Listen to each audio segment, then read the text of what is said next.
ছেলেটি সৌদি আরবে একটি ভালো চাকরি করে। দেশে হঠাৎ করেই তার বাবা অসুস্থ হয়ে পড়েন। স্বাভাবিক রক্তপ্রবাহে বিঘ্ন ঘটায় তিনি নড়াচড়া ও কাজ করতে একেবারে অক্ষম হয়ে পড়েন। দেশে তার সুচিকিৎসা সম্ভব নয়। ডাক্তাররা তার চিকিৎসার অনেক চেষ্টা করে ব্যর্থ হয়ে অবশেষে বিদেশে নিয়ে চিকিৎসা করানোর পরামর্শ দিলেন।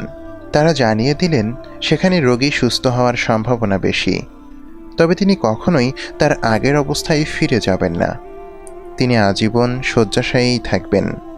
কখনো নড়াচড়া করতে বা হাঁটতে পারবেন না, কখনো কথাও বলতে পারবেন না। ডাক্তারদের কথা শুনে ছেলেটির পরিবারের সবাই উদ্বিগ্ন হয়ে পড়ল। তারা চিন্তা করতে লাগলো, বিদেশে চিকিৎসা চলাকালে বাবাকে কে দেখাশোনা করবে?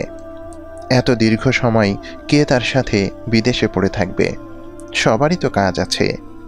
সন্তানদের মধ্যে থেকে তখন একজন বলে উঠল, ভাইয়েরা, চিন্তা করো না, আমি থাকবো বাবার সাথে। আমি সিদ্ধান্ত নিয়েছি, বাবা যতদিন জীবিত থাকবেন আমিই তার দেখাশোনা করব। বৃদ্ধের 4 সন্তানের মধ্যে এই ছেলেটি সবার ছোট। বয়স 25 থেকে 30-এর মাঝামাঝি। বিদেশে একটা ভালো চাকরি করত সে। তাছাড়া সে বিয়ে পর্যন্ত করেনি তখনও। তাই তার কথায় অন্য ভাইয়েরা শঙ্কিত হলো যে বাবার করুণ অবস্থা দেখে আবেগের বশে হয়তো তাদের এই ছোট ভাইটি এই কঠিন সিদ্ধান্ত নিয়েছে, কিন্তু সে এই অঙ্গীকার পূরণ করতে পারবে না। তারা ভাবল, সে তো বিদেশে খুব ভালো পোস্টে চাকরি করে। সে যদি অসুস্থ বাবার সেবা যত্ন করতে যায় তাহলে তার চাকরির কি হবে? তার সারা জীবনের স্বপ্ন, ক্যারিয়ার, দূর দূরান্তে বেড়াতে যাওয়ার তার যে শখ, সেগুলো কি হবে? বাবার চিকিৎসা হয়তো বহু বছর লেগে যাবে। সে কি তার যৌবন, আশা, স্বপ্ন সবকিছুকে উৎসর্গ করতে প্রস্তুত? বড় ভাইয়েরা নানাবিধ বিষয়ে চিন্তাগ্রস্ত হয়ে পড়লেও ছোট ভাই তাদেরকে বুঝিয়ে রাজি করালো। অতঃপর সে সব কিছু ছেড়ে ছুঁড়ে বাবাকে নিয়ে বিদেশে চলে এলো। এই ভিনদেশে অনুগত সন্তানই বাবার একমাত্র অবলম্বন। হাসপাতালে ভর্তি করানোর পর থেকে সে সাধ্যমতো বাবার সেবা যত্ন করেছে। সময় মতো ওষুধ খাইয়ে দিয়েছে, গোসল করিয়েছে, খাবার খাইয়েছে। বাবা ঘুমানোর পর ছেলেটি বিছানায় পিঠ লাগাতো। বাবা ঘুম থেকে ওঠার আগে আগেই সে উঠে পড়ত। একটি সপ্তাহ, একটি মাস বা একটি বছর নয়, দীর্ঘ 13টি বছর নিরলস সে বাবার সেবা করে গেছে। বাবার সাথে সে সৌহার্দ্যপূর্ণ আচরণ করত, শ্রদ্ধা করত, ভালোবাসত। কখনো বুঝতে দেয়নি যে বাবার সেবা করতে করতে সে ক্লান্ত হয়ে পড়েছে।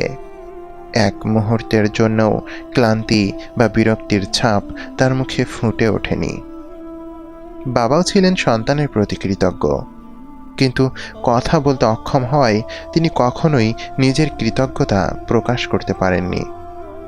ভালোবাসার দৃষ্টিতে ছেলের দিকে ফ্যাল ফ্যাল করে তাকিয়ে থাকতেন কেবল।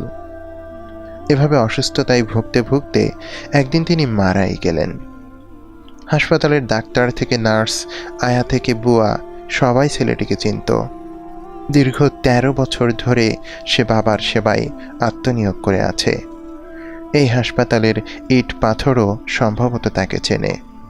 কিন্তু এখন সে মধ্যবয়সী, 40 বয়স তার। কোনো চাকরি নেই, স্ত্রী নেই, সন্তান নেই, নেই কোনো ভবিষ্যৎ। এই দীর্ঘ সময়ে সে নিকটাত্মীয় ও বন্ধুদের থেকেও বিচ্ছিন্ন হয়ে পড়েছে। তার আত্মত্যাগের কথা কেই বা মনে রাখবে? দুনিয়ায় হয়তো তার এই ত্যাগের স্বীকৃতি দেওয়ার কেউই নেই, কিন্তু আল্লাহ সুবহানাহু ওয়া তাআলা তো আছেন। তিনি তো ন্যায় বিচারক। তিনি কারো বিন্দু পরিমাণ কর্মফলও বিনষ্ট করেন না। তিনি অবশ্যই ছেলেটার এই কাজে সন্তুষ্ট। নিশ্চয়ই তিনি তাকে এর উত্তম পুরস্কার দেবেন।